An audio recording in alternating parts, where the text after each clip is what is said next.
Can't believe the $5 lunch comes with a DQ sub.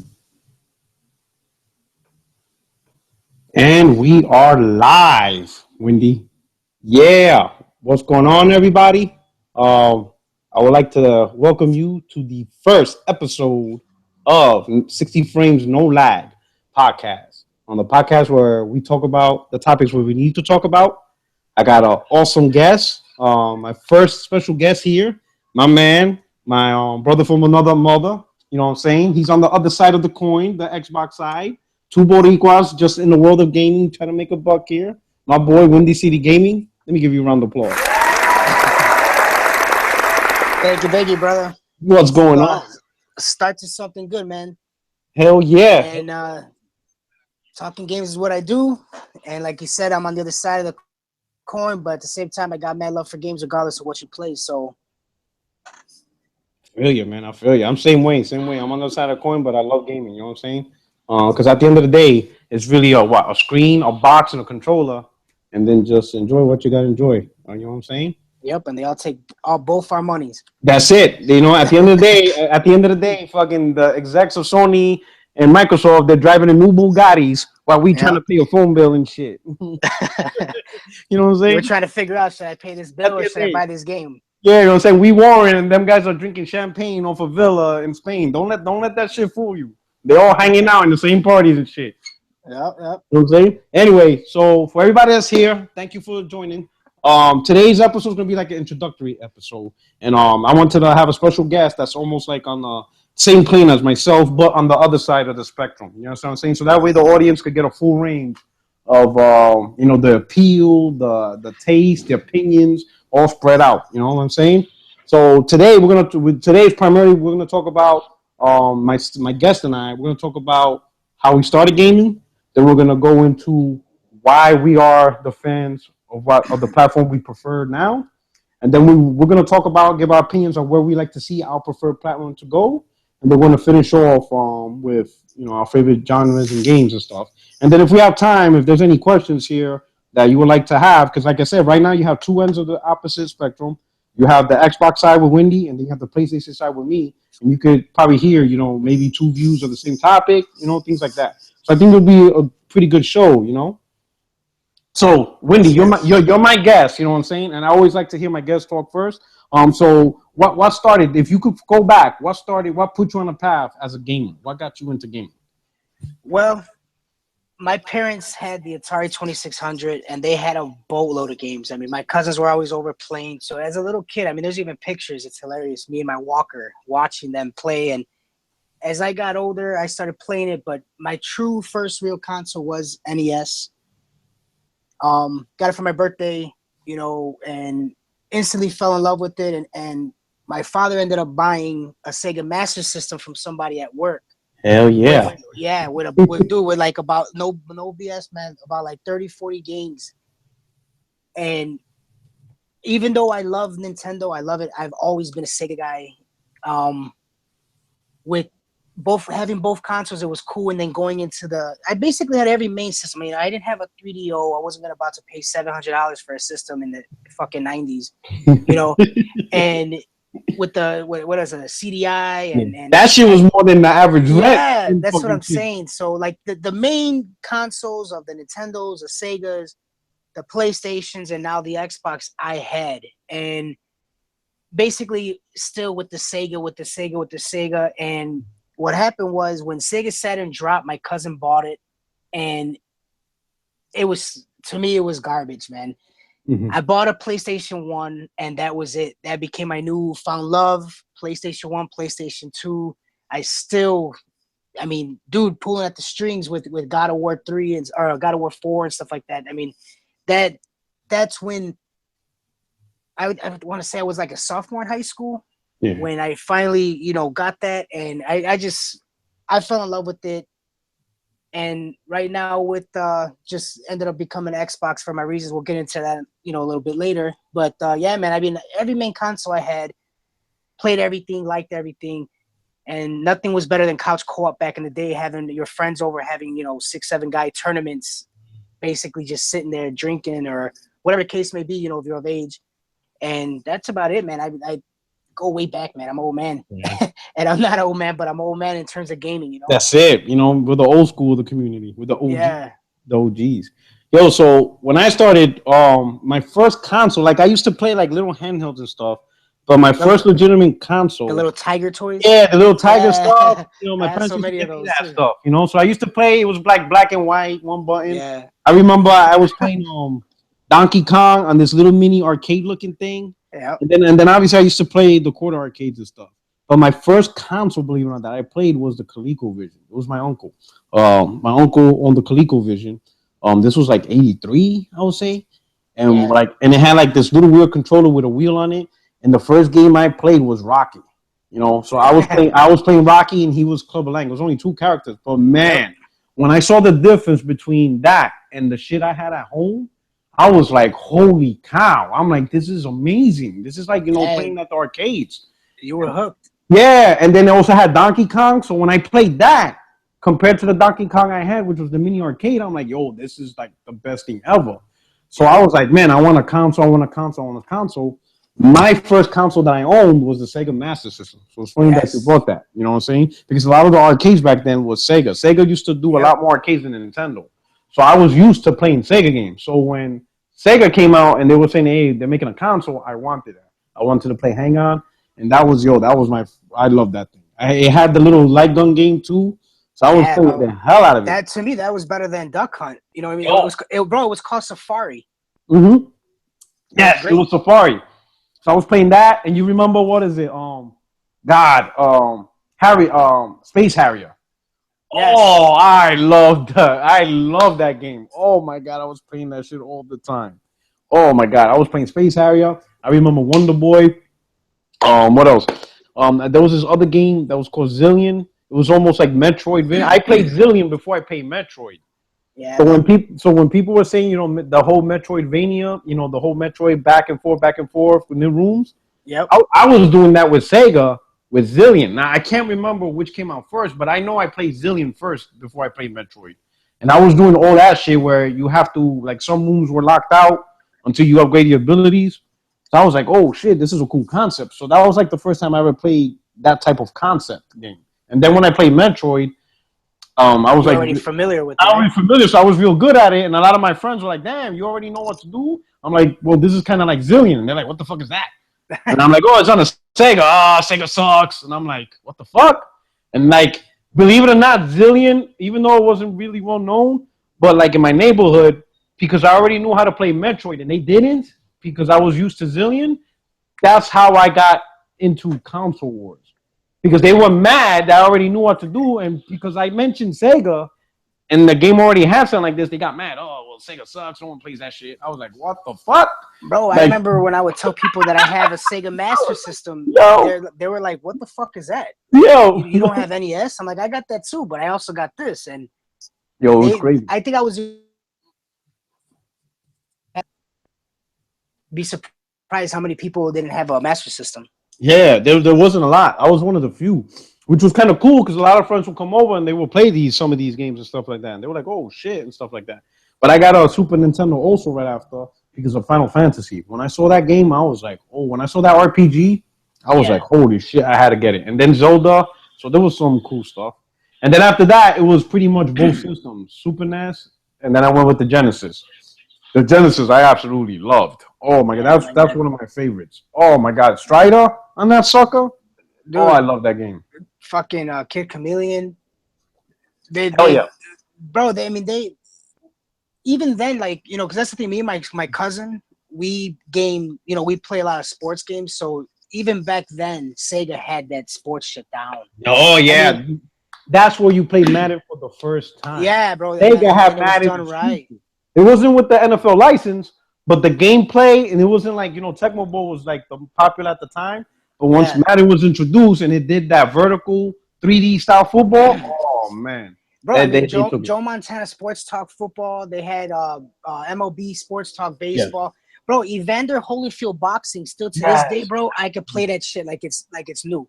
I remember that. The Evander Holyfield Boxing, oh man. And then what else? That's when the NBA Live with EA Sports grew on Genesis. Yep. All the sports titles was going on that platform. Had the little yellow tag on the hard. What was it? Extra megabytes or some shit that it was for gaming. Freaking Sega, man. Before NBA Live, it used to be called like Lakers versus Celtics or Lakers versus Bulls versus Blazers, Bulls versus Celtics. So that was the origin of that game, franchise and stuff like that. So Sega was doing a lot of things, and then I went on to the next generation. I had the Saturn and the PlayStation 1, whatever, and the N64. Like you said, the Saturn, that shit was just good. I was like, man, they really it was more expensive too, and I was like, man, this shit's pretty expensive, but I got it. And they just fucked it up. I was like, man, that's why I didn't even bother with the 32X. Oh, and I bought the Sega CD because that's how much a Sega fan I was. Because at the time, they didn't really, I know there was no internet back then. So like all we had was Game Pro magazine. Yep. Whatchamacallit, EGM and stuff. And then when I seen all these articles with Sega CD, I was like, oh, this is cool. And I remember my parents was the one that bought it for me. It was like $300. I was like, holy shit, this thing expensive. And I was playing some shitty games, man.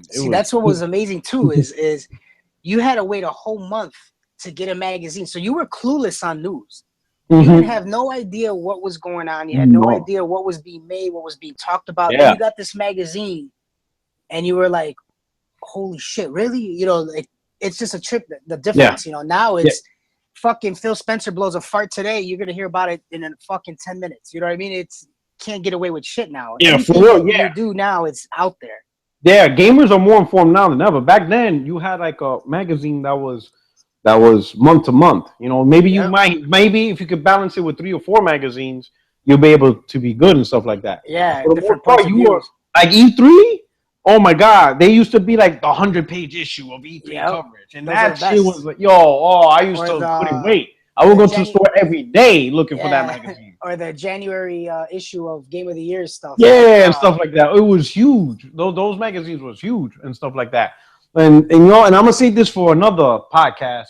But believe it or not, through those magazines, the fanboy wars were still going through. But the way it was happening was people had to write letters and shit like that. Yeah. Somebody would complain, then you write a letter, and you will hope your letter will make the editorial stuff like that. So definitely I want to do a podcast separate on that one, on how the fanboy war grew from, pen and paper to all that. But yeah, and then like when the PlayStation 1 came out, that shit just changed the game. To me, PlayStation 1 and N64 were game changers. Because they began, the shit them two consoles did, like when I saw Super Mario in 3D, and then I played Metal Gear Solid, I was like, yo, this shit is crazy what they're doing now. Yeah, when I got my PS1, my first game was Resident Evil. And, dude, I mean, I'll never forget the first, 4 or 5 minutes, the part where the dogs jump through the windows. Bro, I'm telling you right now, bro, I was a grown-ass kid. And I was scared shitless to turn that hallway because I knew there was going to be more dogs possibly. Oh, that dog. The dog breaking out the window. Everybody got shit. And then the music started, bro. Oh, my God, dude. Those were the days, man. Yo. That shit was crazy, man. So those shits to me changed the game completely. Yeah. I was like, yo, these consoles are crazy. And then the next game changer, in my opinion, was believe it or not, the Xbox with the online. Because I had an Xbox. I had an Xbox, GameCube, and the PS2. But my go-to platform for online was the Xbox. Because the one on PlayStation 2, I'm a PlayStation fan, but I call a spade a spade. That shit was unbearable. I mean, it was cool to play SOCOM. But if I played an EA game, I needed an EA account. But then when I played a Ubisoft game, I need a Ubisoft account. Yep. Sony had their own account, Capcom had their own. So I needed all these passwords and usernames. And any of the friends I made in those publishers or developers, they didn't cross over. You understand what I'm saying? So there was no consistency. Then when I went over to play Xbox, because everybody was talking about Halo. So I got my Xbox late. I got it late 2003 or maybe early 2004, a little bit before Halo 2. And everybody's like, go live, do this. So when I got it, at first I was turned off because you had to pay a fee. It was $50 a year. But I said, fuck it, let me do it. When I played it and I noticed every game I played, I had the same friends. I didn't have to log on to different accounts. I'm like, yo, this is how you do online. I'm like, yo, this is how it's done. This shit's amazing. So most of my multiplayer games I played on the Xbox One and stuff.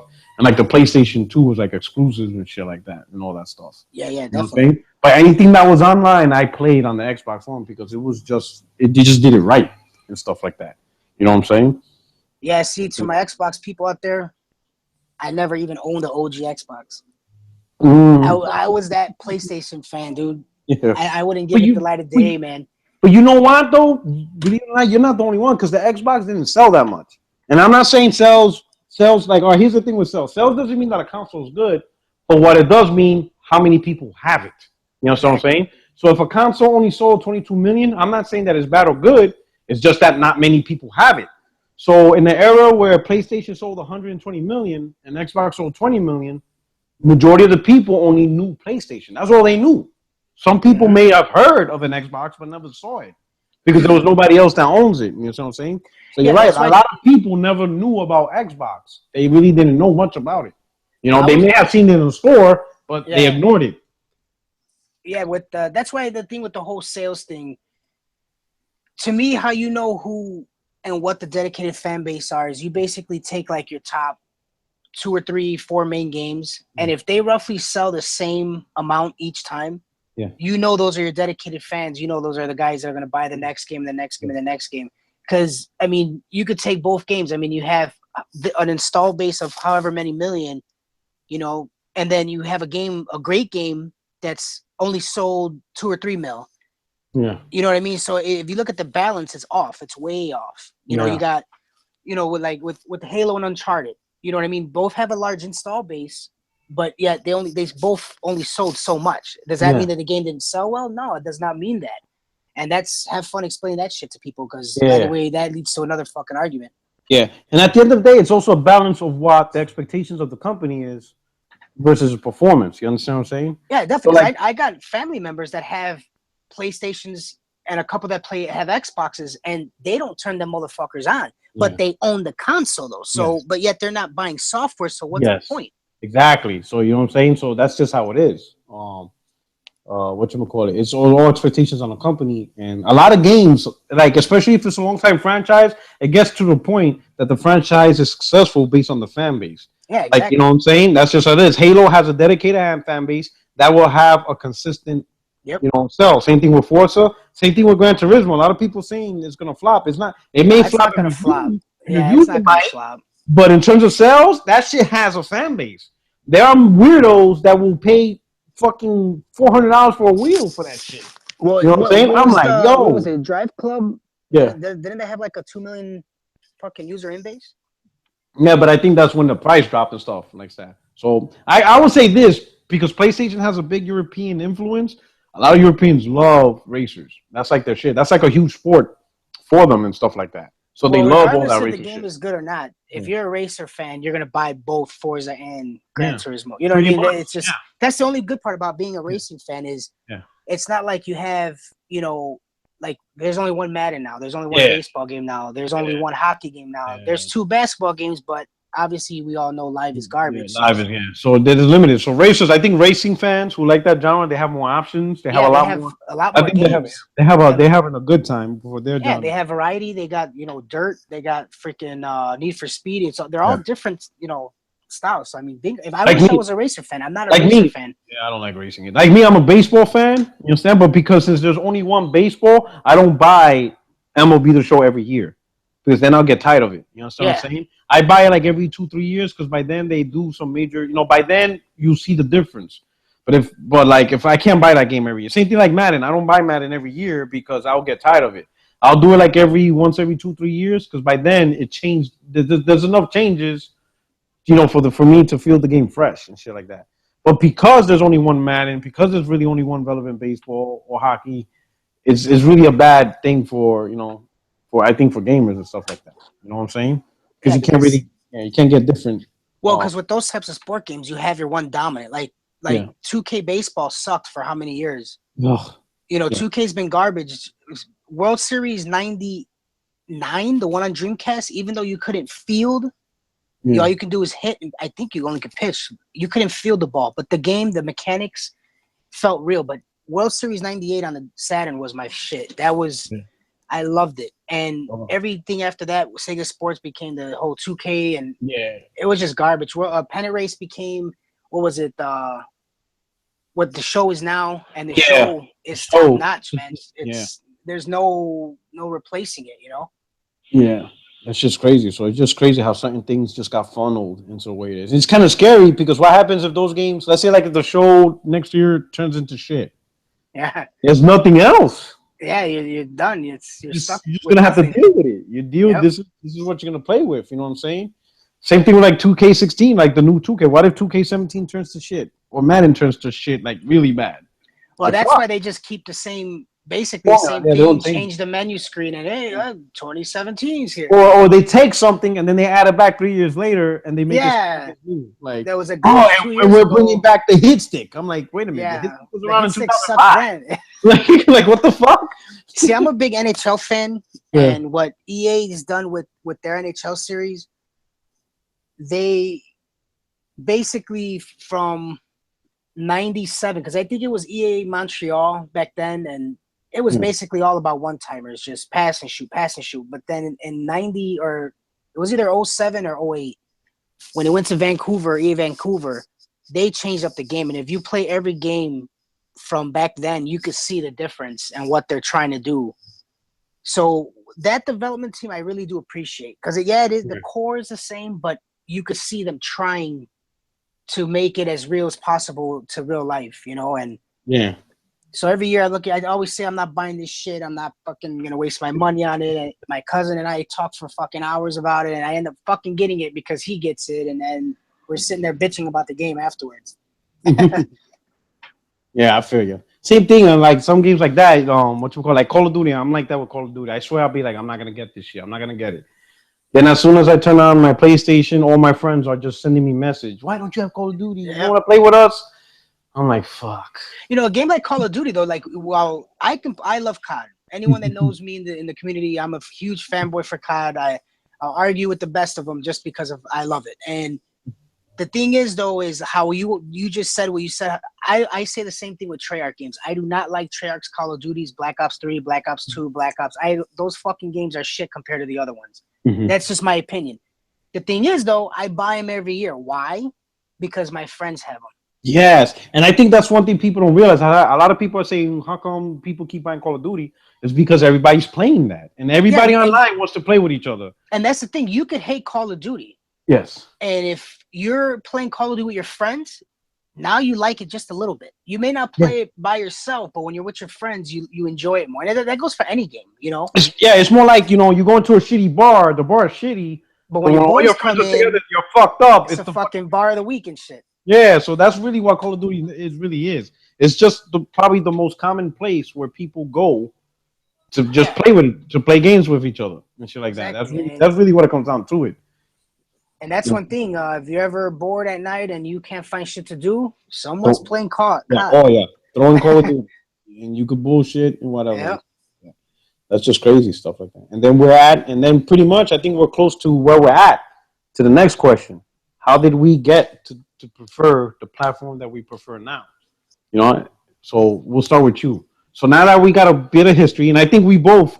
It's funny because you and I were pretty much almost like Sega fanboys. I think we agreed on that one. Dude, yeah, fucking Sega, man. I love them. Yeah, so now we were Sega fanboys, right? And now we slowly merged, through multiple systems. We've seen how things play out. And now we end up, you being an Xbox fan and I'm being a PlayStation fan. So how did we get to this point? So let's start with you. How did you get to being a hardcore Xbox fan? Well, with me, like I said, I didn't own the OG Xbox. I worked for Funkoland at the time when they were released, and dudes will come in wanting it, talking about how great this is, great that is, and I'm looking at it like, I don't see the same shit you're seeing. What the hell are you talking about?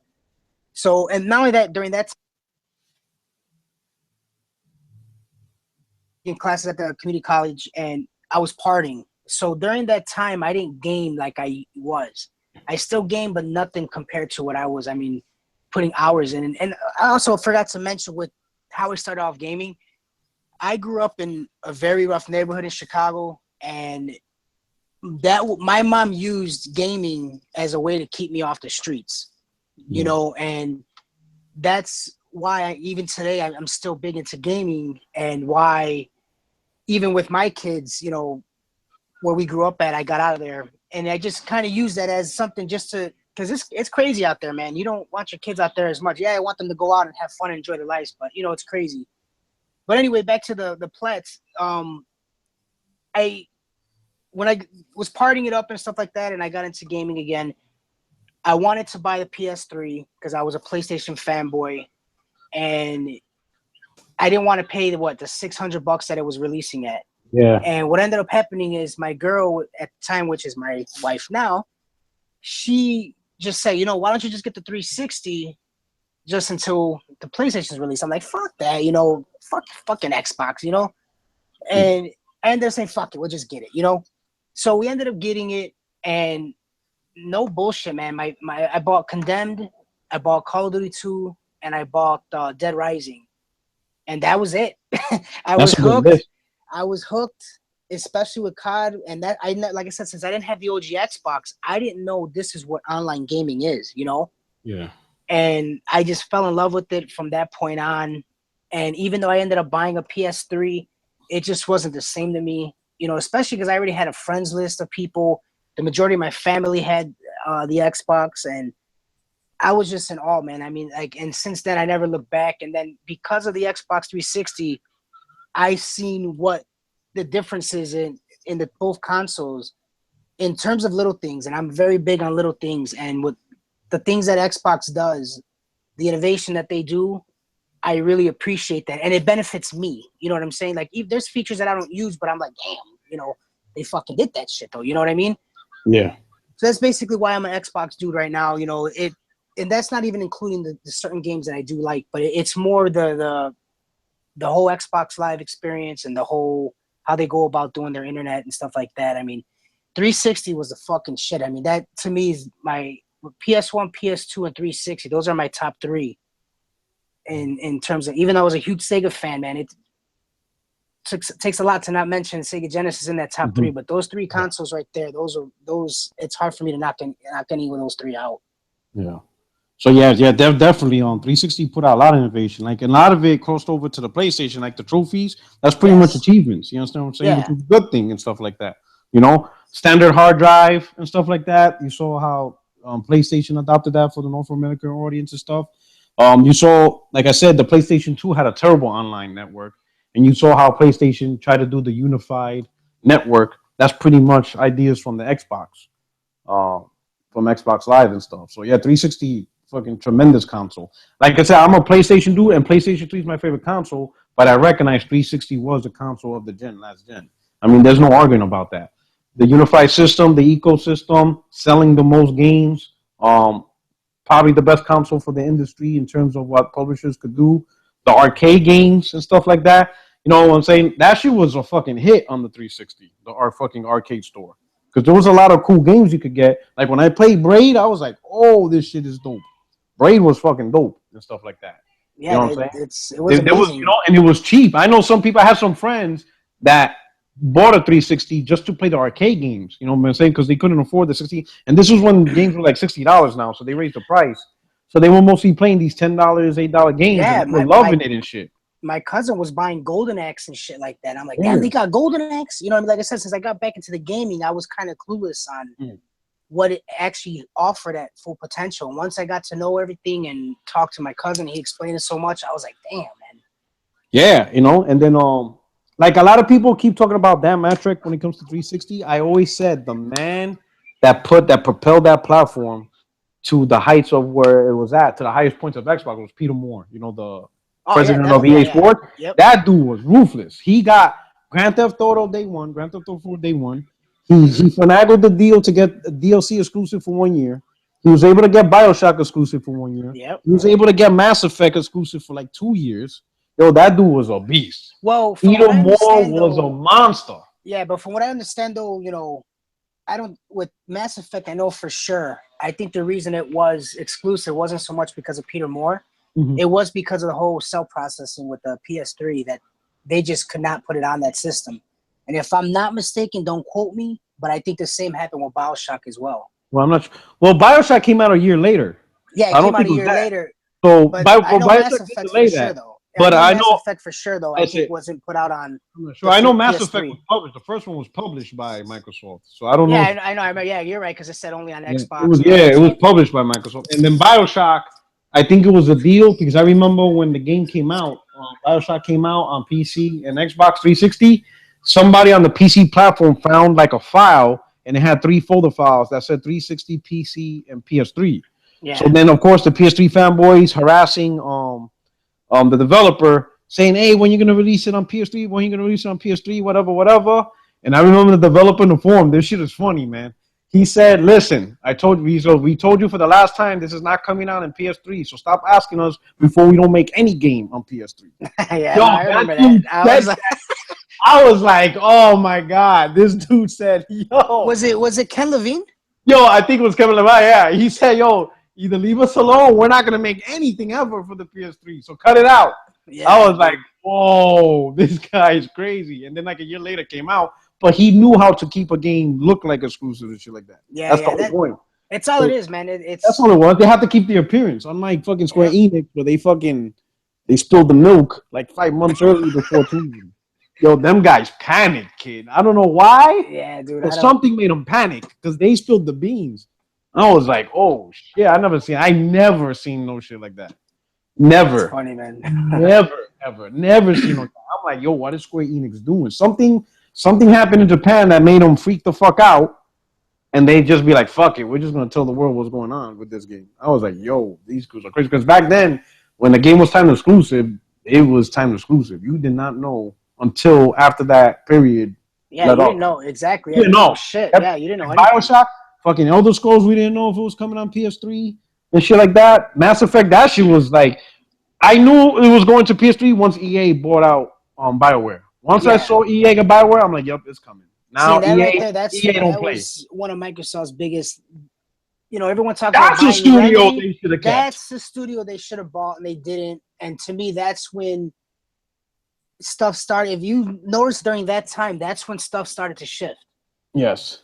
360 might have ran last generation in terms of the top 3, but at the same time, if you look at the numbers, nobody lost last gen. No, that was pretty much everybody had their share of the pie at the end of the day. At the end of the gen, Nintendo had the casuals and grandmas and all those people with the Wii U.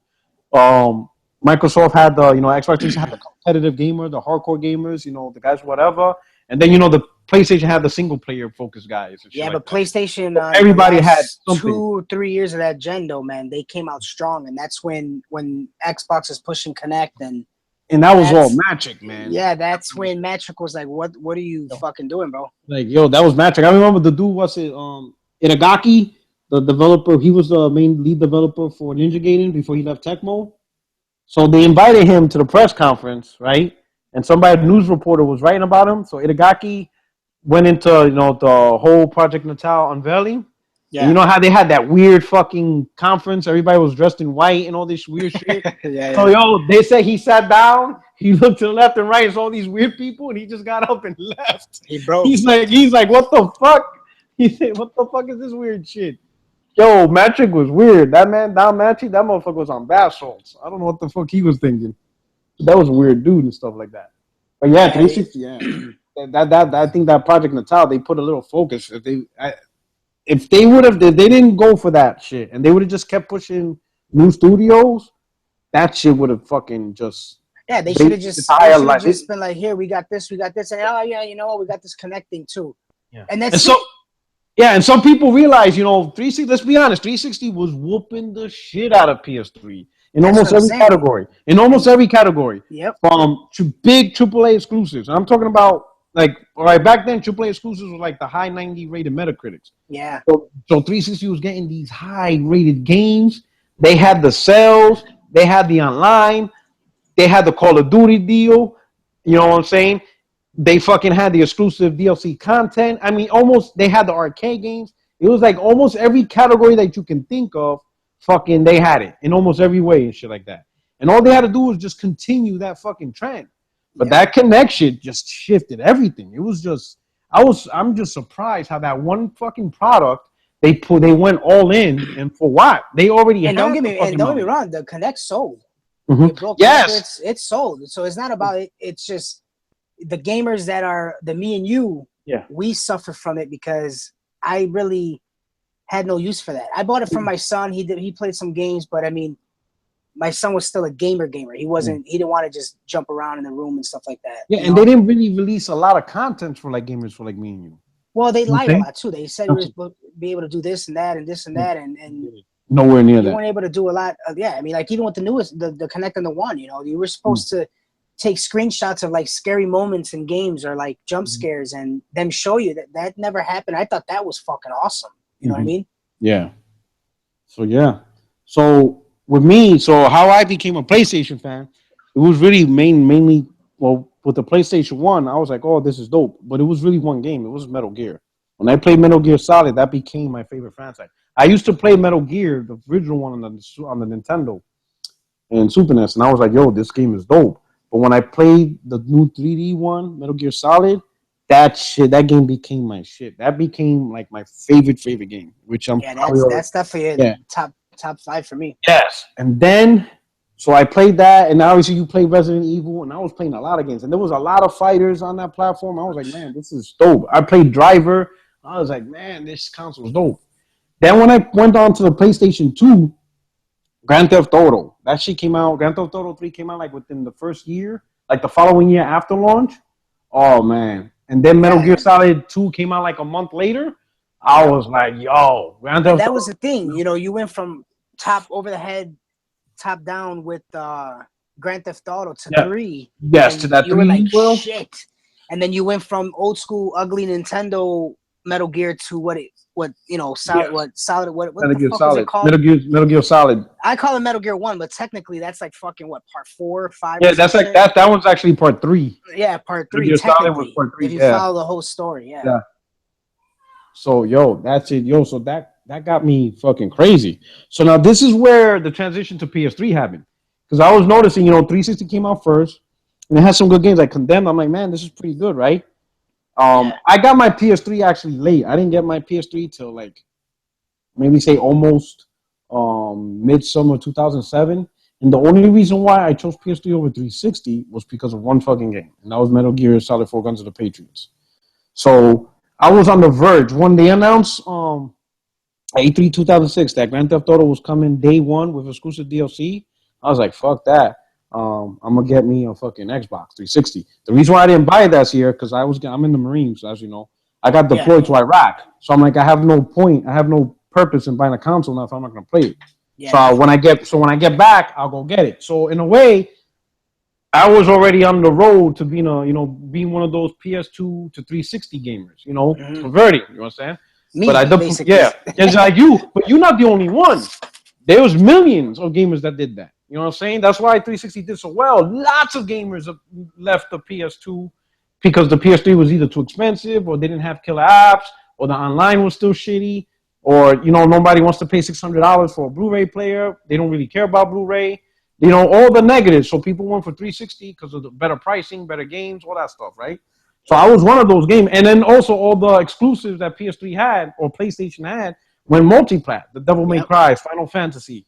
So they were like, you know what I'm saying? There's really no reason to continue to, buy our PS3 at a more expensive price when you could get pretty much the same games on the 360 plus Halo plus Gears of War. You understand what I'm saying? Yep. So I was like, yo, I'm going to get a 360 when I come back, So I go on deployment, whatever. Fast forward 7, 8 months later, whatever. Fucking I see the fucking video for Guns of the Patriots. Oh, my God. I saw the demo. I'm like, Jesus Christ. And I'm like, is this coming to fucking 360? Is this coming to 360? And Kojima said this is a PS4 exclusive. So I was like, oh. And that's it. That's it. I bought a PS3. That one game is what made me go after the PS3 because I saw a demo on fucking on YouTube, and when I saw that shit looked better than any PS3 game. I fucking that was any like the other first real I game was like that showed off the PS3 power and what it can do. Man. Yes. So still to this day, bro, that game still today could bang with some of the games that are out there. You know what I mean? So it was that one game because I'm a Metal Gear fanboy, so I'm like, fuck it. So I bought the PS3, and then I played little games like Heavenly Sword, which was cool, Resistance, whatever. But there was this lingering feeling that I'd be like, man, I think this game fucked me over because shit was bad during the PS3 era. You know what I'm saying? So I could sympathize with what you guys went through over the last 3 years. Getting bashed in the media and stuff like that. Because when I bought that fucking console, right? Gabe Newell, fucking the creator of Half-Life and Yeah, Steam and yeah. shit, like, yo, that motherfucker said, yo, official. He said that PS3 is a disaster. Sony should just scrap it and just create a new console. And I'm reading that article, I'm like, oh my god, I bought a fucking Dreamcast. Yo, Yeah. every day I'll be like, I'm gonna end up getting a 360 and dumping this shit because this fucking thing, like nobody likes this shit. Everybody's fucking dissing it.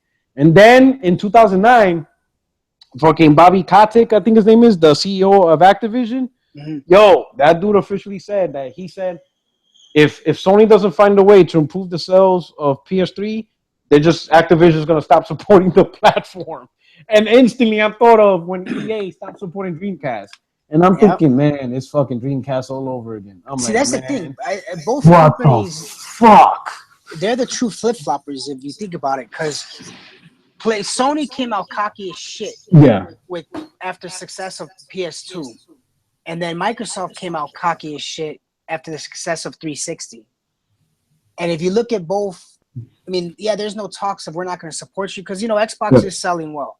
Yes. Regardless of what anyone says, they're selling well. Yeah, they're not selling what the PS4 is selling, but they're selling well. Don't let nobody. Within his own ecosystem, it's the best selling Xbox to date. Exactly, it's selling. So, yes. But the PS3, I mean, doing the stuff that I was reading, everything that you just said, I was just like, still to this day, I could bash and argue with PlayStation guys, but man, because of PS1, PS2, I still got love for PlayStation, no matter what. I mean, there's even times that I catch myself sounding more like a fucking PS4 fan than an Xbox fan, but that's because I know what they're capable of doing. Yeah. And they showed that the last, 2.5, 3 years of the PS3 with their single-player games. Mm-hmm. I think last gen, a lot of gamers, I think what Sony learned last gen and what Microsoft learned for the Xbox One this gen is that they have to create a competent console with good hardware design, but simple design. You know what I'm saying? And these consoles, the first priority always has to be gaming. Always. Oh shit, we got Desert She-Wolf. Oh shit, I feel special. Oh, what's up, She-Wolf? Yeah, what's up, She-Wolf? Thank you everybody for joining. But the one thing, like for Sony, we'll talk about Sony. Sony used the PlayStation as a Trojan horse for two main components. Number one was Blu-ray, and number two was the cell processor. A lot of people don't realize it, but Sony used to have their own semiconductor plant, and they used to make processors. They wanted the cell processor to compete against Intel and AMD. They wanted that to be, the main processor for microwaves and shit like that, and computers. They wanted that to be the future of CPU technology. But when they put it in the PlayStation, they never told developers. They never gave them like a year or two heads up that this was coming. So when developers got the dev kit for the first time, right, they're not used to this architecture. They're like, what the fuck is this? So they're having trouble, and then all you heard was just the negative feedback of the cell processor. And because, a lot of developers didn't have much good to say about it, other areas of PC, laptops, microwaves, they weren't buying on it. They'd be like, yo, nobody likes your processor, so we're not going to fuck with you, and stuff like that. So that was a Trojan horse that failed. And then Blu-ray, fucking Sony's pushing Blu-ray, and everybody's like, even I was like a little Sony fanboy back then saying, oh, it's Blu-ray, it's going to be great. Everybody's going to like it. It's going to be like DVD all over again. Yeah. What I didn't realize back then, though, was nobody had a lot of 1080p TVs. It wasn't common. So no one's going to pay $600 for something they can't use immediately. You understand what I'm saying? Yeah, a lot of Xbox gamers were playing Xbox on the SD TV. You know what I'm saying? So like Blu-ray came out, like it was the cart before the horse. Blu-ray came out ahead of a product that people didn't have yet, or people just started to buy. So really, there was no like the Blu-ray. You needed the consumer to already be there. That's why DVD was so successful. Because DVD, you didn't need a special TV. Everybody had the TV to play DVD. Yep. You know what I'm saying? So the consumer base was already there. But when it came to Blu-ray, not that many people had the sets to play Blu-ray, but everybody had a TV to play an Xbox game or to play a PlayStation 3 game. So what it really came down to was PS3 as a simple gaming device versus the 360 as a simple gaming device. And 361, it was cheaper, it had killer apps, The multi-plat ran better. The online was better. It was just an all-round superior console to the PS3. The only thing PS3 had was just the Blu-ray, and again, many couldn't get the immediate satisfaction on it. You know what I'm saying? So Yep. that's just it. So 360 and Microsoft just dominated that gen. It just completely dominated. Again, I went with PS3 because of one damn game, and at that point, it seemed like every day I woke up, I just realized, all right, when is it going to be the day Sony's going to announce that they're no longer making consoles?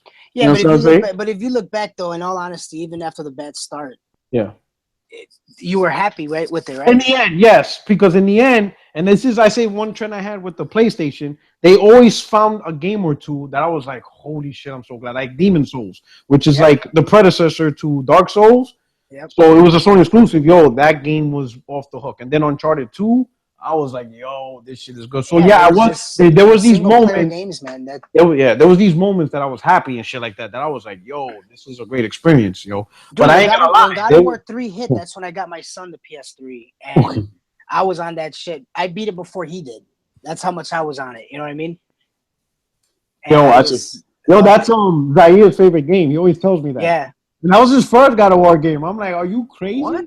Part Yeah, one that is was his still first the one. He never best. played. Yeah, but he can't play 1 and 2. He says it's too ugly looking.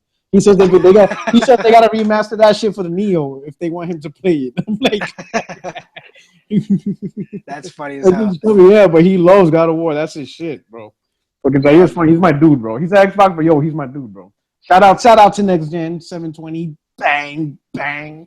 And stuff. Oh shit, GKB's on here. Oh, I feel Yo, special. the governor, what's up, brother? Yeah, hello, governor. So that's good stuff. Yo, so yeah, so that's how I came with the PlayStation platform and stuff like that. So we got this system. So we started out how we started. Now we know how we got here. So the next phase is where we're going. Where would you like to see your platform or choice go? So again, you're my guest. Please, what direction you like? Do you like the direction Microsoft's going? Did you see something? Yeah, I like what Xbox is doing in terms of consoles, but you need games first and foremost. And that's where She Wolf, if she's still in the chat, she says all the time, you could have a $10,000 machine, but if you don't have no games to play on it, what's the point of having it? And in general, my biggest knock on Xbox, and I understand Xbox is more for the community, party chat and stuff like that. I love single player games, and I think that's where Xbox is lacking big time on, because the majority of their best single player games are indies, which I have no problem with. But I want a real top notch single player game, not just a game. I want games with a huge big ass S, because with my job in particular, I don't have enough time to game with everybody. I mean, I'm getting hit up all the time, and I feel so bad. I feel like, I'm being a dick because I'm not joining the party or whatever, but it's not even that. It's when I play a game, I get immersed, and I'm a huge, huge fan of atmosphere. And that's one thing where I wish they would go more towards, and that's fine. Keep doing your multiplayer thing, but just they need to get some, some developers out there that just focus on games like Sunset Overdrive, man. I understand that you could play co-op and all that. That game is so damn underrated. It's such a fun game, and that's the kind of stuff that I'm talking about. Like games like that, and they're not getting supported, and it just drives me crazy because that's where PlayStation does so well, and I can never knock PlayStation for that. I mean, there's single player games on the PS3 that I never got a chance to play. Still to this day, I never played The Last of Us. And that's going to be literally my first game that I buy for PS4 when I end up getting a PS4, because that's considered by most one of the best games ever made in terms of everything. So I wish we just had more of that. What they're doing with the whole Scorpio thing is awesome. I don't care about graphics to that point. Like we just went over, we grew up playing Sega and Nintendo, and those games are fucking ugly, man. And I never cared for graphics and never really even talked about it to this gen, and never realized how important it is to people. Yeah. I'm all about frame rate, and if the game is ugly but runs good, hey, and that's what I want. So, because I played games that were beautiful that sucked. I played games that were not that pretty but were fun. So, I mean, what they're doing is good in terms of hardware. The games are doing well on. I'm looking forward for Recore and stuff like that. But I wish they just had a couple more developers that made more focused on single player aspect of games, because I like that story. I like that I like to be immersed in that world that they create, and that's basically it. I mean, other than that, I mean, to a point, both companies are doing what they do, and they're both a success regardless of who's winning in terms of sales. Mm-hmm. Yeah. So my thing. So this is my view of Xbox from the pony side. I think the only thing Microsoft did wrong was just the initial messaging of the Xbox. I think the Xbox is fine. I know a lot of people like with the whole power thing. I think that's mostly YouTube, Twitter trolling and stuff like that. If you look back at 2014, majority of the people during the holidays bought Xboxes. That was the number one selling system in November, December. Yeah. And PS4, and it was already known that the PlayStation was the more powerful system, but more people bought the Xbox during 2014. So what was the factor that led to that? It was pricing. The Xbox was $300. The PlayStation was $400. You know what I'm saying? And this is my personal belief. When it comes to console gamers, we are the cheapest gamers ever in terms of what when we buy a console, we want an affordable, accessible console that provides games. And that's really it. You know what I'm saying? At the end of the day, that's really all what we want. We want just, an affordable console, that provides good games and stuff like that, And that's what breeds competition and stuff like that. I think Xbox messaging, when it first came out, was just weird and a lot of people didn't respond. And then when the price tag of $499 came out, people just didn't respond to that. I think if Microsoft would have launched without the Kinect mandatory at $350, it would have been fine. We wouldn't be having all these talks. It would, you know what I'm saying? I think it would have been fine. I think the Xbox One is a good console and is a good design console and stuff like that. I think it was just the messaging, and the console, and this is the same thing Sony went through. If it takes 2 years or a year and a half to correct the messaging, you're kind of too late because everything in gaming, I like to call it the snowball effect. Once you throw that little snowball down the hill, it's just start getting bigger and bigger and bigger. And what that snowball is just the community, people, gamers talking about it. And it gets to the point where so many people are talking about a specific product, everybody just hops on because everybody's talking about it. You understand? You know what I mean? I agree. That's just really. Because I never had an issue with what Xbox was going to do. With the whole DRM thing, that stuff didn't bother me.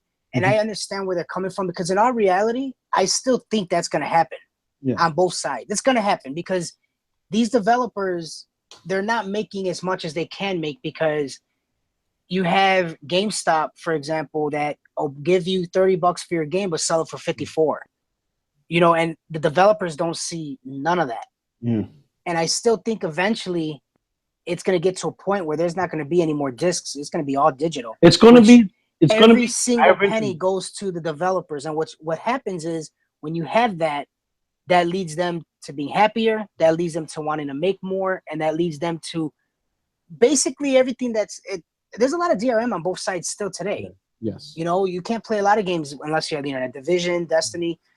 You know what I mean? And I don't know. To me, the messaging was bad because I think a lot of people just didn't understand it. And then when you got the average parent out there that goes to the store and they look at a PS4 for $4 and they got the Xbox for $5, they're gonna choose the PlayStation. I know my mom would have. That's all it is. My mom would have been like, "You ain't getting that shit. You either get this or you get nothing." Yeah, a lot of people, it wasn't even about power games. They walk in a store, they're like, "Oh, it's $500," and then they'd be like, "Well, how much is this? $400." And then they ask, "What's the difference?" Some people are like, "Not much. I mean, here you get a camera."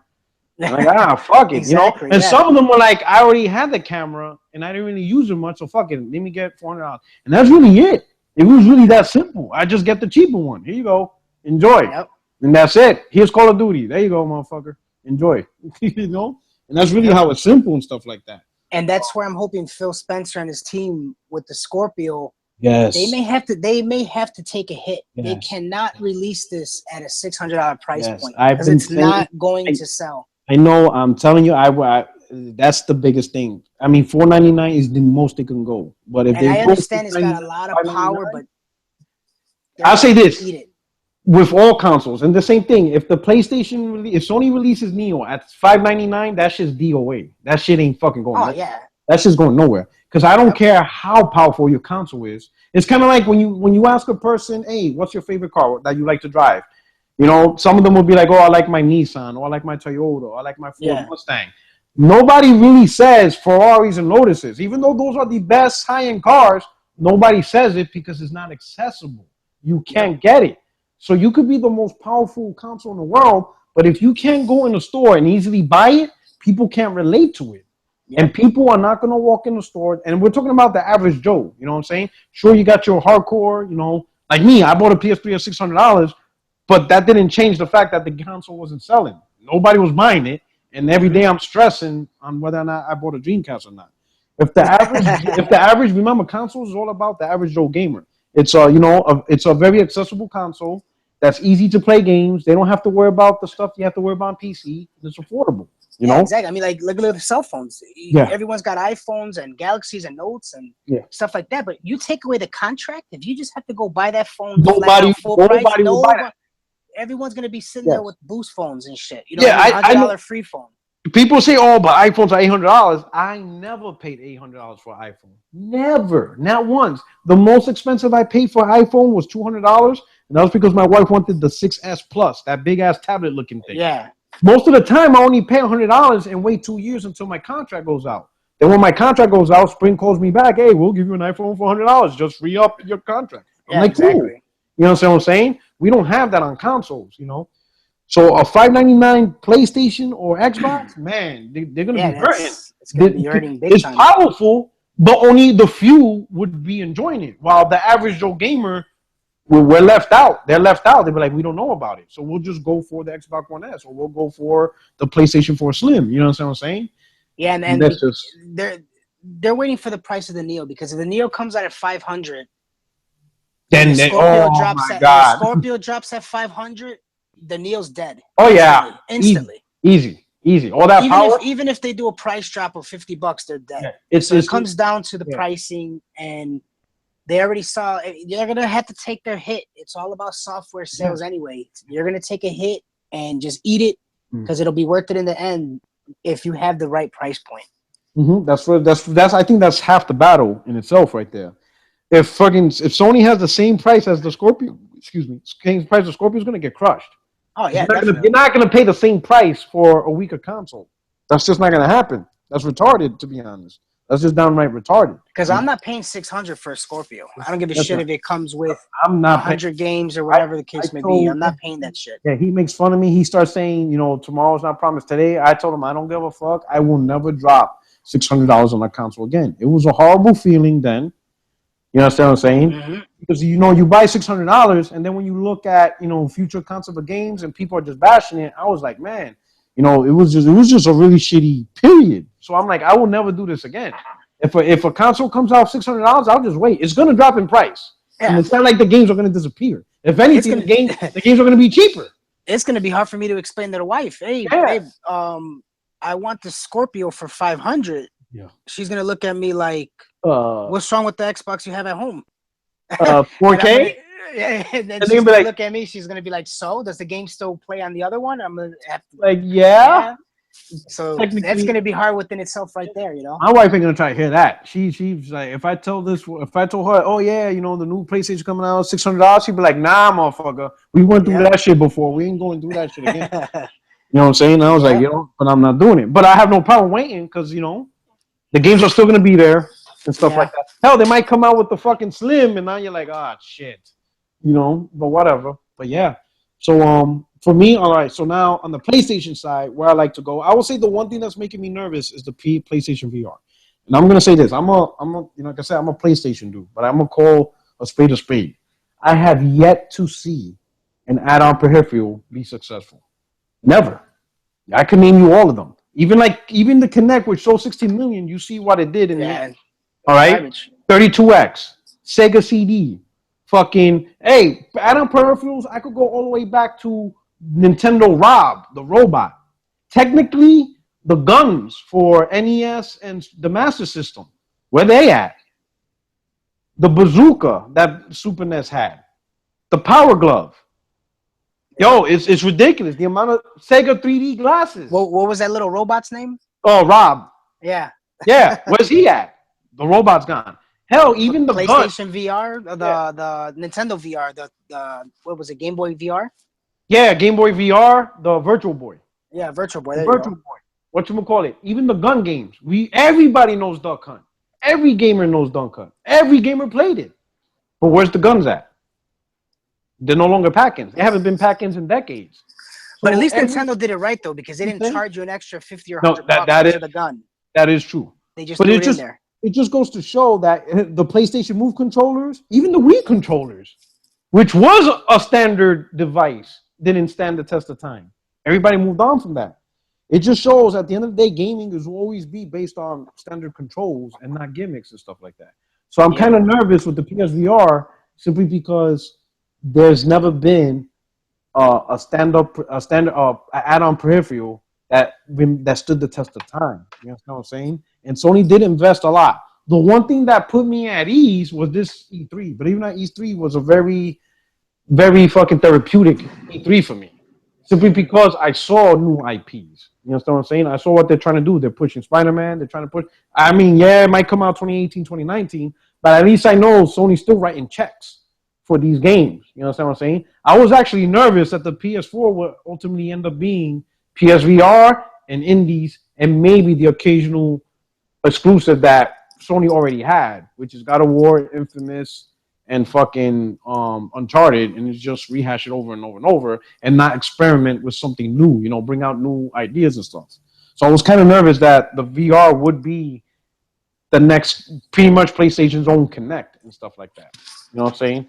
So Yeah, definitely. that got me nervous. So looking at the C3, you know, that put my mind at ease and stuff like that. But for like PlayStation, what I like to see them forward is just same thing like you said, just the games, man. Just keep investing in the games, invest in your own studios. I like the fact that they allowed Guerrilla to create an RPG, whether it ends up being Horizon, whether it ends up being good or not. Just the fact that, because could you imagine Guerrilla? They do their little presentation and they try to sell a game. Can you imagine like going up to like the Sony board, whoever's in charge, and be like, "Hey, we got a great idea. We want to make an RPG." And everybody's like, "Wait, what the fuck?" Like, you guys do know you only know how to make Killzone, right? And even that game is like so. But the fact that they greenlit the project, I kind of like that. You know what I'm saying? I like the fact that Sony's allowing the developers to branch out and get out of the comfort zone. So I'm cool with that. So far I'm liking with that. As far as the Neo, I'm not really too much worried about it at this point because, like I said, I don't have a 4K TV and stuff like that. They haven't even officially announced it, so I still think it's going to be the 42 terabyte one, but it is what it is. I'll wait to see it. You know what I'm saying? When they announce it, catch it as how it is. But as long as it doesn't interfere with the development studios, I think I'll be okay with what they're trying to do so far and stuff. So I think going forward, the industry's going to be in the better hands now.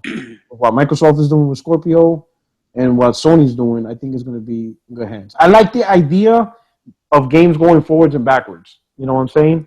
That's big. That's big. And yes. I wish they came out with more 360 games, but something with the whole music and for whatever the case may be. But I mean, you see the roar just with Black Ops and Red Dead. Mm-hmm. So people want it. It's just they want what they want in particular games, and if they're not getting them, then it sucks. But when they get their one game, it's great. So it's like with the phones, with like Android and iPhone. People don't move on with what they bought.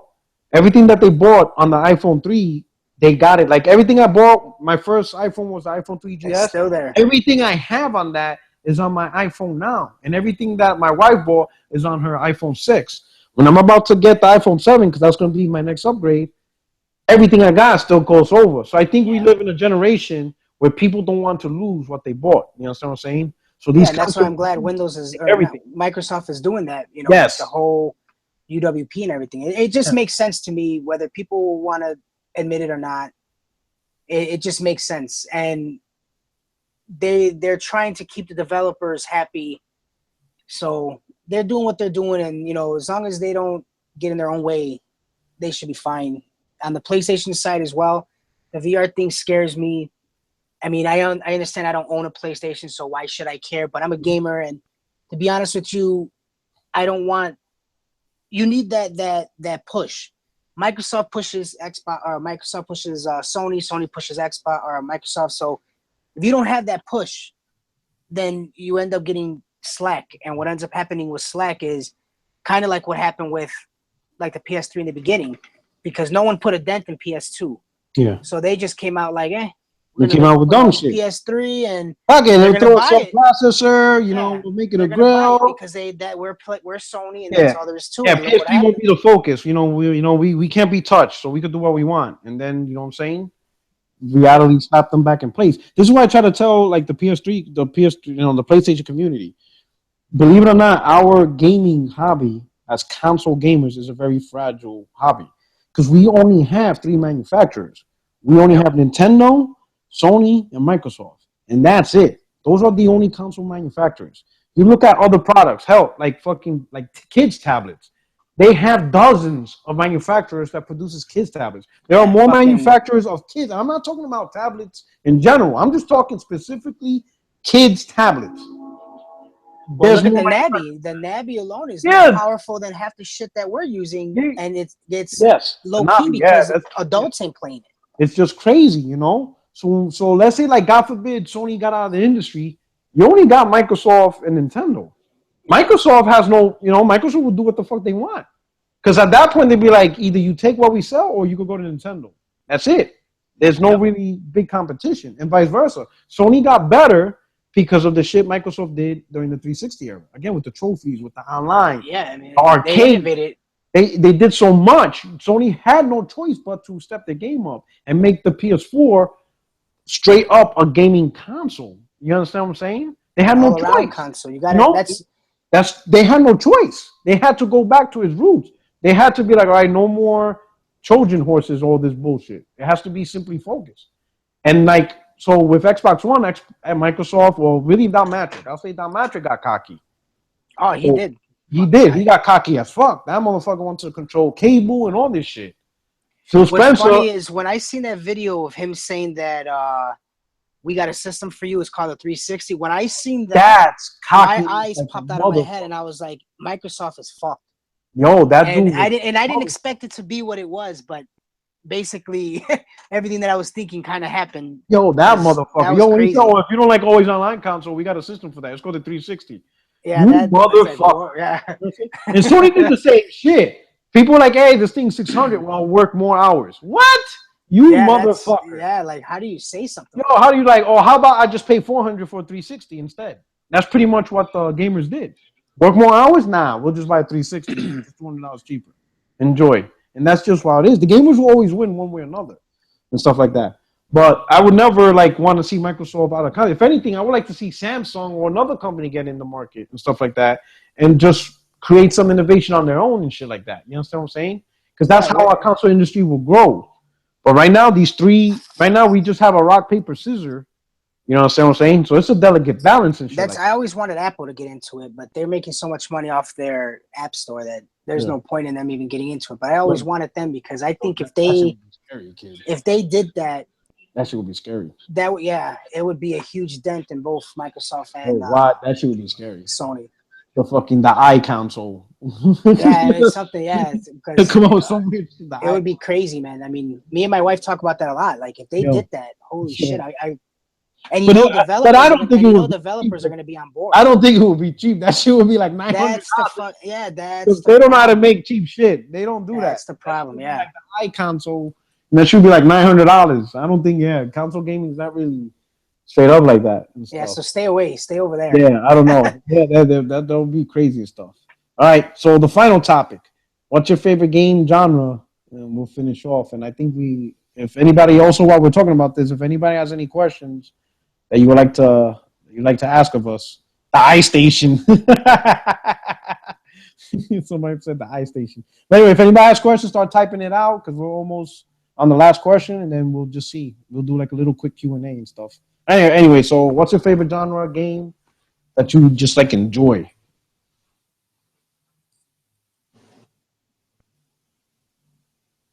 Hello? Uh-oh. Yeah, no.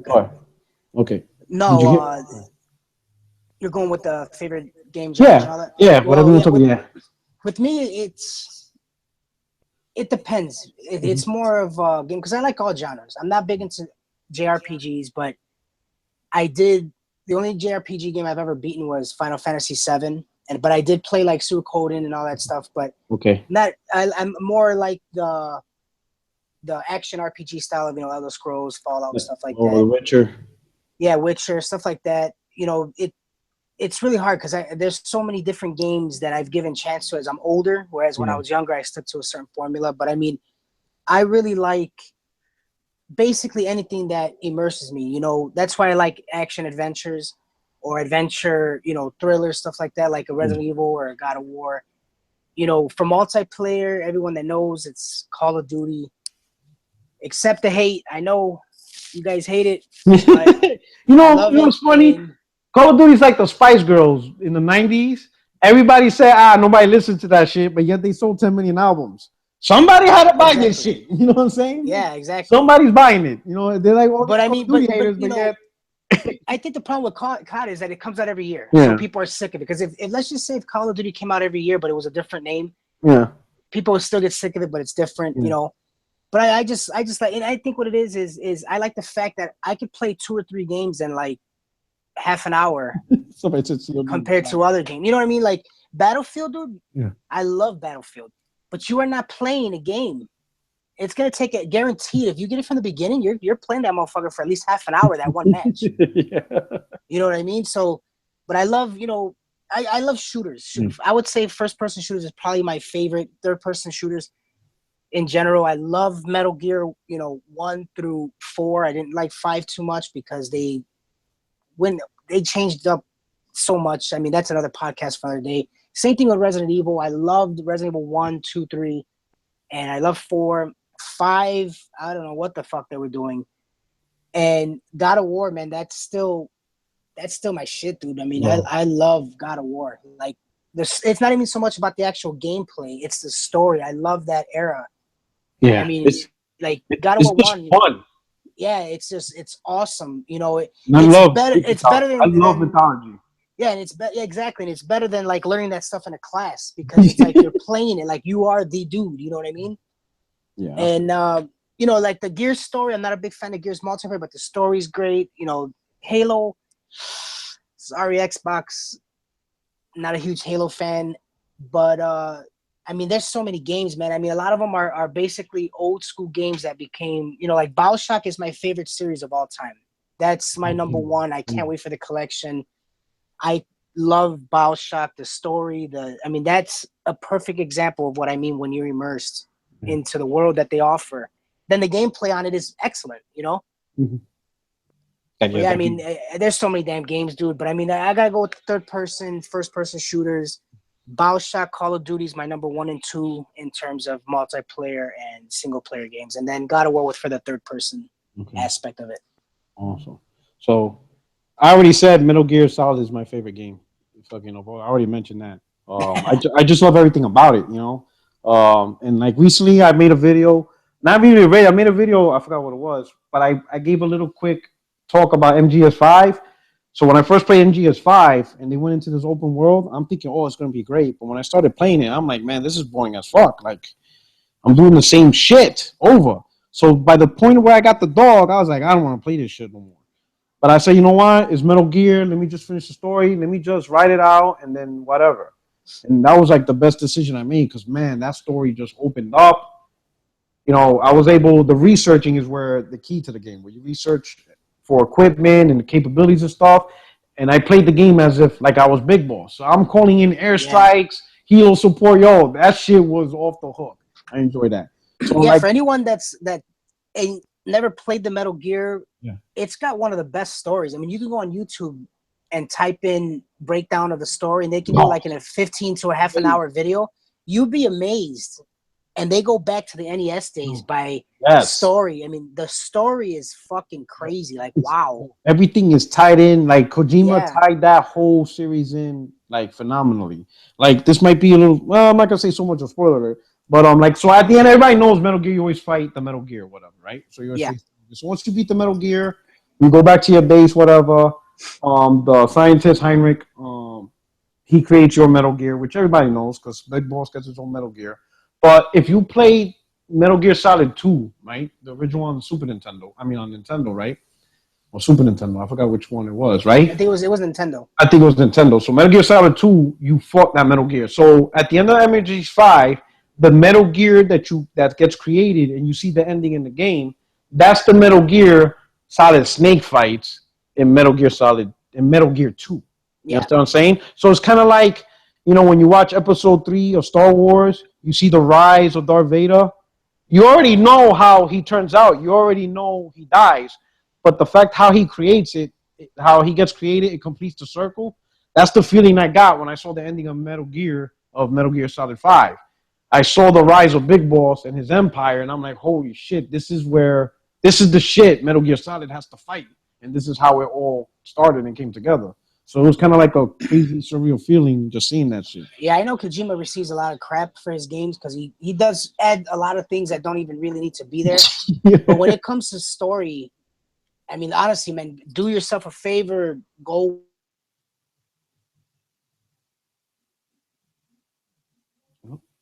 That 50, you'll be amazed by what you hear. I mean, it's from top to bottom, it's phenomenal. Yeah. So I enjoyed that, and I love God of War. I think a lot of places. I mean, God of War is just a phenomenal fucking franchise. I love that franchise. It's a phenomenal franchise. But as far as my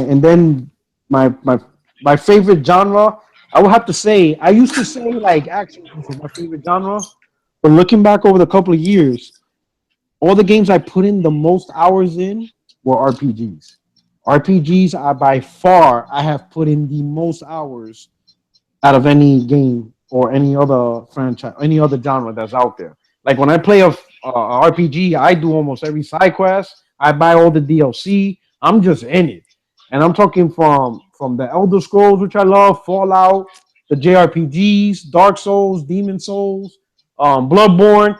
It's just when you put an RPG, oh man, I'm just all into that genre. So I have to admit, I think RPG is my favorite genre out of all, and I never intended it that way. But I just noticed every time I play one, I just play that shit to the end, and I just try to do everything, every single side quest. And then like I also have Elder Scrolls Online. Oh, I played the shit out of that Elder Scrolls Online. I just had to stop because the game never ends. It just doesn't stop that game. So I had to quit it. That's how At a certain point, I had to stop. That's how I got with The Witcher, but I ended up losing my save. Oh, that's the amount of hours that I put in and lost, I couldn't go back. And don't get me wrong, I understand the game is worth going back to, but I don't have a lot of time as is, and to just go back and put in another 20-something hours. And then you miss out. And then you miss out on so much content. And then what's funny though is I might even, if I were to go back, I may totally take a different route. So now I'm seeing some, you know what I mean? So I don't know, man. That really drained me. But yeah, I agree, man. RPGs, that's what I'm talking about. When you're immersed in the game, that's what makes the game better than what it really may be. And if I don't get immersed in the game, I may beat it, but that doesn't mean I like it, you know? Yeah, I feel you. Yeah. So like, yeah, I get all immersed in RPG. I can't wait till Mass Effect Andromeda. Oh my God, I'm gonna go crazy over that game and stuff like that. Yeah, that's gonna be sick, man. I next gen style, I don't even know, man. That's gonna be this is gonna be insane and stuff. I mean, you could possibly say it might be even fucking game of the year, and it ain't even out yet. Yeah, next year, Scalebound 2. Oh man, that's the game I'm looking forward to on the Xbox. Is Scalebound. And then when I saw on stage, it had the co-op. I'm like, that's pretty cool. I'm like, man, I'm like, ooh, that's what I'm saying. Wow. They revolve Microsoft. They get their games and they revolve around co-op, and games like that. That's awesome because you'd be surprised how many fans are actually excited for that. That aspect of the game, you know. That's it. Rick Lewis says ESO shit though. I'm like, hey, I'm not a big critic of RPGs. You know, I enjoyed it. No, that's good, man. That's I like I said, I don't play much of it growing up, but I remember the ones on the PS1, and my friend in school had all of them. I mean, he wouldn't shut the hell up about them. Like he said Suikoden 2, and all the Final Fantasies. I mean, he loved them, and because of him, I was able to get into a couple of them. But like I said, I was just into so many different genres, I couldn't focus on one genre. Yeah, now Final Fantasy. Are you looking forward to Final Fantasy 7? Because that's going to be. I have to download that demo because I haven't played it. To me, it looks interesting. It looks different. Well, they haven't. Well, I don't think there's a demo yet, but we're talking about they're doing the demo. I thought the demo that's on there now. Like, ain't it the same Final Fantasy that's coming out? I don't know. Is it? Is it the one where you're you got that little? There's like that little white puppy or some shit in the box. I don't know. I didn't even know there was a demo for that. There's somebody said somebody typed Alundra, so I guess I don't know.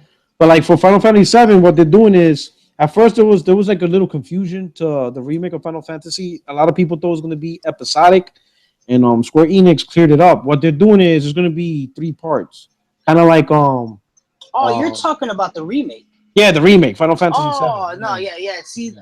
I kind of lost interest once I seen that because, and I don't like. I mean, that's going based off of what I see now. Yeah, but it's I not don't. episodic. What it is, they're gonna do what they did with Final Fantasy um 13, where there's gonna be a part one on so they're gonna do Final Fantasy 7 part one, Final Fantasy 7 part two, Final Fantasy 7 part three, and what they're trying to do, they're trying to expand the story and stuff like that. Yeah, Um, I could talk my shit, dude. I'm probably gonna get it because I have yeah. fond memories. So at first I was nervous because I thought they were gonna try to do like what they did with Telltales, like episodic, and I'm like, that's just stupid. That doesn't even make sense. But they cleared it up. Is more in terms of what they did with Final Fantasy 13, where you had 3 major parts. So it's its own full fleshed out game. Yeah. It's just broken up into 3 major parts and stuff. But each game's gonna be like 30, 40, 50 hours. No, this is probably gonna be 60. So. Like these motherfuckers. These motherfuckers. You know what I'm saying? Square Enix is on some shit right now and stuff like that. But yeah, I could talk my shit, but I like I said, that's the only the true JRPG turn-based game I've ever beaten. I've never beaten any other game because I never just kept continuing playing it. Okay. But that one I beat and I loved it, so I'm probably gonna pick it up. I could talk my crap, but I'll probably do it. So I'm gonna ask you one question. All right? And this is a surprise question. All right. So from now to all the way to next year, next December, not just this December, all the way out to next December. All right. What's the one game you are looking forward to the most? One game, exclusive multiplayer, doesn't matter. One game that is in your mind that you know it already has your $60. Whether it's coming out over the next month or it's coming out next year, something that's already been advertised for your Xbox that you're like, I gotta get this game. If there's any other game you're gonna get, guaranteed, this is the one game you're gonna get guaranteed. What is that game? And it's $40, my good friend. Okay, really? Recore? Holy shit. Yes. I didn't see that coming. That's because I like the single player, man, and I like the whole what they're doing, the route they're going with it. Because I could easily said Call of Duty Infinite Warfare, but I mean that's but that's obvious, everybody. So so I mean, but I gotta go with Recore. I mean, I like what they're doing with it. I like what I've seen so far, what I'm reading, and that's the type of game that I'm talking about that needs to be made a little bit more, Yeah. But if I had to go with another one, if I can, I'm not gonna BS, man. That Cuphead. Oh, Cuphead looks good. It does. That looks good. I saw that has like that Mega Man fucking feel. Yeah, but I mean, the art, man. The art direction is so fucking awesome, man. Like the 1930s. Is it coming out this year? Did they announce it this year? I don't know, man. That shit was supposed to be out already, man. But I know they announced it last year at Gamescom. It was supposed to be out the beginning of the year. Thing is I guess it's too hard, and they wanted them to go back and continue with the same gameplay but adjust the level difficulty, something like that. I don't know the whole story, but honestly, I don't know. I don't know. Don't quote me. I don't think it's coming out at the end of this year. I think it's coming out at the beginning of next year. Okay, but I'm not sure. It may come out at the end of this year. I'm not sure yet. I haven't heard an announcement of a date for it, so I don't know. I mean, with all the content that's coming out this year, it would just be good to put it off to next year anyway. You know what I'm saying? Yeah, that's it. You can't flood. You got a stacked season between multi-plats and exclusives. There's just a stack. It gets to the point where one game eats up the other game. You know what I mean? Because there's only so many games gamers could buy. You know what I'm saying? And it makes no sense to pile everything up in a short period when you can spread load it and you give gamers a consistent month to month to month of quality games and shit like that. Definitely. Well, the same question for you then. What are you looking for with the PlayStation? I say the one thing I'm looking forward to PlayStation that I know is coming out is that Horizon. Oh my god, I'm looking forward to that fucking game. I know you were pissed when they pushed it back, though, right? Yeah, I'm like, these motherfuckers. But you know what? I'm gonna say this though. I already knew they're gonna push it back. I already knew. Sony does not release a lot of games in the winter's time. That's why there's not that many games. That's why when you look at it, there's never. Sony don't want to compete with Call of Duty and Battlefield and whatever other holiday games. They leave them alone. So when Sony goes, we have to, push it back away from the holiday because we're doing this, I'm like, yeah, whatever, motherfucker. You guys just want to. I already know. I already know how they do it. They don't want to release it and compete with Call of Duty. They're not going to do that. You know what I'm saying? They're just not going to do that. They're just going to delay it. Let Call of Duty, let Battlefield, let all these third parties absorb that holiday season, and then Sony has their little fucking, stuff like that. But yeah, I want the Horizon so bad. Yeah, the reason I know it's shocking with the whole record thing is because I Titanfall 2 looks phenomenal, but we played a Titanfall. Battlefield 1 looks phenomenal. We played Battlefield. Yeah. Call of Duty, I'm a fan of it, but we played Call of Duty.